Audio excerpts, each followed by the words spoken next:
Hello friends, उम्मीद है आप लोग अच्छे होंगे। मैं चंद्रशेखर। फ्रेंड्स, आज हम रिसर्च पोर्शन के दो कॉन्सेप्ट के बारे में बात करेंगे, जो कि है नल हाइपोथेसिस, जिसको हिंदी में बोलते हैं शून्य परिकल्पना, और दूसरा है अल्टरनेट हाइपोथेसिस, जिसको हिंदी में बोलते हैं वैकल्पिक परिकल्पना।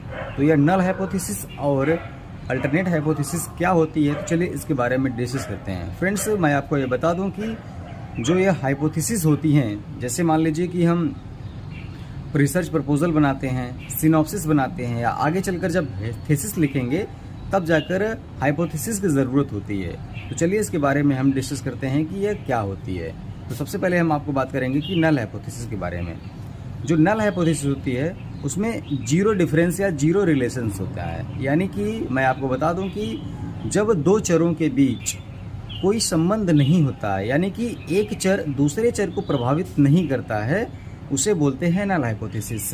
इसको चलिए हम उदाहरण के माध्यम से समझते हैं। क्लास में मैथमेटिक्स का टेस्ट हो रहा है और उस टेस्ट में फीमेल और मेल दोनों पार्टिसिपेट हो रहे हैं, यानी कि गर्ल्स और बॉयज़ दोनों उसमें भाग ले रहे हैं। और जब रिजल्ट आ रहा है तो दोनों का प्रदर्शन इक्वल है, यानी कि जो मेल हैं या फीमेल हैं, यानी गर्ल्स हैं और बॉयज़, दोनों के रिजल्ट में अंतर नहीं है, दोनों का प्रदर्शन लगभग इक्वली है।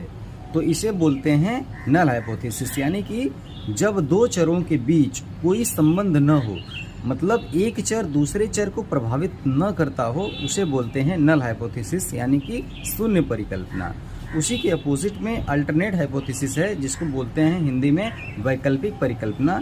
इसमें क्या आता है कि जब दो चर होते हैं, एक चर दूसरे चर को प्रभावित करता है, तो उसे हम अल्टरनेट हाइपोथेसिस बोलते हैं। जैसे मान लीजिए कि क्लास में गर्ल्स और बॉयज़ दोनों मैथमेटिक्स के टेस्ट दे रहे हैं, लेकिन जब रिजल्ट आ रहा है तो यह पाया गया कि जो गर्ल्स हैं वह बॉयज़ से अच्छा प्रदर्शन करती हैं। यानी कि जब मूल्यांकन किया गया रिजल्ट का, तो गर्ल्स के मार्क्स अच्छे आए कंपैरिजन बॉयज़ के। तो यहाँ पर देखा गया कि एक हेट्रोजेनस है, एक असमानता है, यानी कि एक चर दूसरे चर को प्रभावित करता है।